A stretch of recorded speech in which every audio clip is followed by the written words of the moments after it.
कि जो मेरा दोस्त है वो बदल गया है, कि उसकी लाइफ में कोई और आ गया है, उसकी प्रायोरिटीज बदल गई है। तो होता क्या है कि हम कभी भी प्लान बनाते हैं इस तरह का, कुछ ना कुछ दिक्कत आ जाती है। हमारे दोस्तों का बहुत बहुत धन्यवाद, दोनों दोस्तों का। जी हनुमान दोस्तों। दोस्तों कुछ दिन पहले मेरे दोस्त ने मुझे बेंगलोर चलने के लिए बोला। बेंगलोर नहीं जा रहा हूँ, तो उसके क्या कारण है और क्या क्या कयास लगाए जा सकते हैं लोगों के द्वारा, तो मैं वो सब कयास आपके सामने उनका खंडन करने वाला हूँ। तो मैं बेंगलोर क्यों नहीं जा रहा हूँ दोस्तों? क्या मेरे बेंगलोर वाले दोस्त के संग झगड़ा हो गया कोई? दोस्तों ये जो कयास लगाया जा सकता है लोगों के द्वारा, ये बिल्कुल गलत है। मेरा कोई भी झगड़ा अपने दोस्त के संग नहीं हुआ है, बल्कि हमारे छोटे मोटे झगड़े हो भी जाते हैं तो हम इतना बुरा तो नहीं मानते दोस्तों। हम आपस में बात करते रहते हैं और काफ़ी कितने बरस हो गए हैं मेरे बेंगलोर वाले दोस्त के संग, तो अभी तक हम साथ हैं और फ़ोन भी उनका लगभग रोज़ आता रहता है। तो ये जो कयास लगाया जा रहा है, जा सकता है कि मेरा कोई झगड़ा हो गया मेरे बेंगलोर वाले दोस्त के संग, तो दोस्तों ये तो एक मजाक है। तो इसमें कोई भी सच्चाई नहीं है दोस्तों कि मेरे दोस्त के संग झगड़ा हो गया इसलिए मैं नहीं जा रहा हूँ, तो ये बिल्कुल फॉल्स बात है। दूसरा कयास ये लगाया जा सकता है कि जो मेरा दोस्त है वो बदल गया है। दोस्तों लाइफ में सबकी सिचुएशंस अलग अलग आती है, उसके हिसाब से वो बदल जाता है। ठीक है, वो बदल सकता है, लेकिन क्या वो मेरे लिए बदला है, दैट इज इम्पोर्टेंट। दोस्तों वो तो आ ही कह रहा था, फोन में बात होती रहती है, वो तो आ ही कह रहा था, हमसे अच्छी तरह से बात कर रहा था। तो वो तो अपनी तरफ से बुला ही रहा था दोस्तों, आ जाओ करके, साथ में घूमेंगे आसपास। साउथ के कुछ एरिए हैं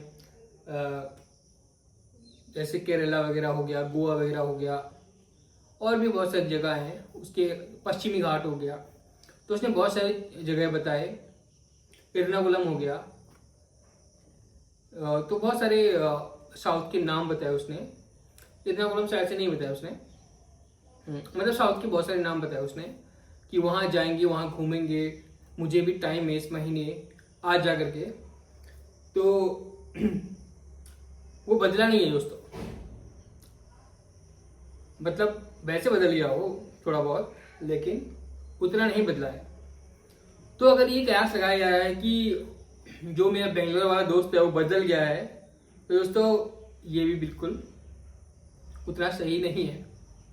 ठीक है, और एक और कयास लगाया जा सकता है कि उसकी लाइफ में कोई और आ गया है। दोस्तों जब कोई लड़का बाहर पढ़ने जाता है या कुछ करने जाता है, तो हो सकता है उसकी लाइफ में कोई आ जाए।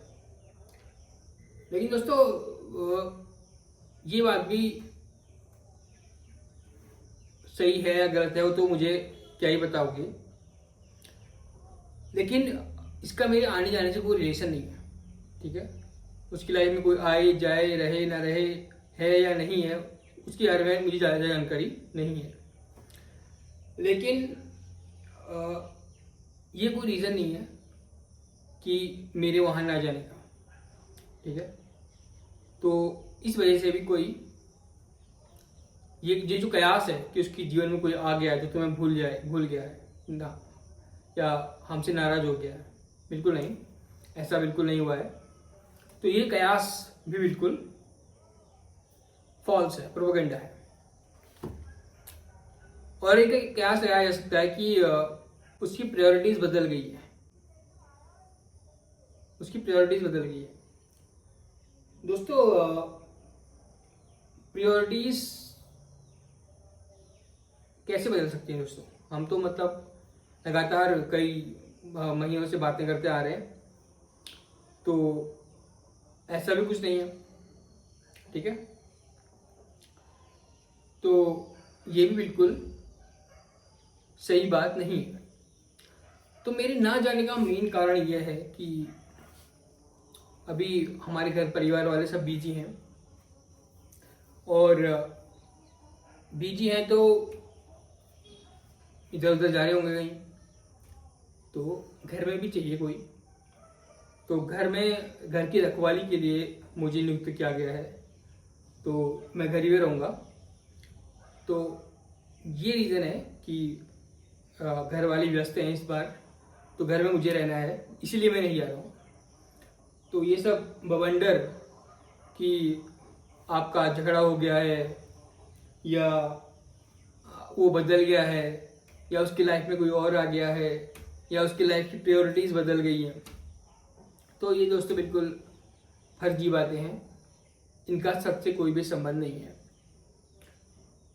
तो बहरहाल फैमिली की व्यस्तता के चलते मैं बेंगलोर नहीं जा पा रहा हूँ इस बार। लेकिन मेरे दोस्तों का बहुत बहुत धन्यवाद, उन्होंने मुझे इनवाइट किया, सभी दोस्तों का। और आगे चलकर हो सकता है हम चलें, भगवान की कृपा होगी तो, और साथ में कभी ट्रैवल करेंगे। तो होता क्या है कि हम कभी भी प्लान बनाते हैं इस तरह का, तो कहीं ना कहीं कुछ ना कुछ दिक्कत आ जाती है। कभी हम साथ घूमने का या कुछ करने का, तो साथ में कभी कभी दिक्कत आ जाती है। लेकिन अभी हम कभी कभी ना कभी हमारा प्लान बनेगा, कभी हम दोस्त आपस में मिलकर बैठेंगे और घूमेंगे फिरेंगे। तो यही भगवान से प्रार्थना है, कर सकते हैं। और ये बहुत महत्वपूर्ण समय था जाने के लिए, और लेकिन हम नहीं जा पाए। तो कोई बात नहीं, कभी हम सभी आपस में मिल बैठेंगे और खाएंगे पिएंगे घूमेंगे, ठीक है। ये सब भगवान पे छोड़ते हैं फिलहाल। और जो भी है फिलहाल यही आपको बताना था। तो ये कयास लगाना इधर उधर के, ये बिल्कुल फर्जी हैं। तो फिलहाल हम ऐसा बेंगलोर जाने के बारे में विचार मेरा तो नहीं है। तो अब देखते हैं। अब मेरे दोस्त भी है साथ जाने वाला था, क्या वो अकेले जाएगा वो तो बात की बात है। लेकिन फिलहाल मेरा तो कोई प्रोग्राम नहीं बन रहा है, लेकिन हम आशा करते हैं कि हो सकता है फ्यूचर में बने। तो दोस्तों, मैंने आपसे कहा था कि ब्लॉगिंग केवल यही नहीं होती कि आप कहीं घूमने जाएं, ठीक है। ये भी एक ब्लॉगिंग का हिस्सा है, लेकिन आप जो बातें कर रहे हैं वो भी ब्लॉगिंग का हिस्सा है। तो ब्लॉगिंग में आपकी बातें भी आती हैं, आपकी लाइफ स्टाइल में जो जो हो रहा है, आपकी लाइफ में जो जो हो रहा है वो आप बता रहे हैं। तो ये भी ब्लॉगिंग का हिस्सा है दोस्तों। तो यही फिलहाल आपको बताना था। और हमारे दोस्तों का बहुत बहुत धन्यवाद, दोनों दोस्तों का, और हमें ले जाने के लिए, मतलब बोल रहे थे वो आने के लिए, उसके लिए बहुत बहुत धन्यवाद। और thank you so much for watching Bhagwan Bros blog. Thank you so much.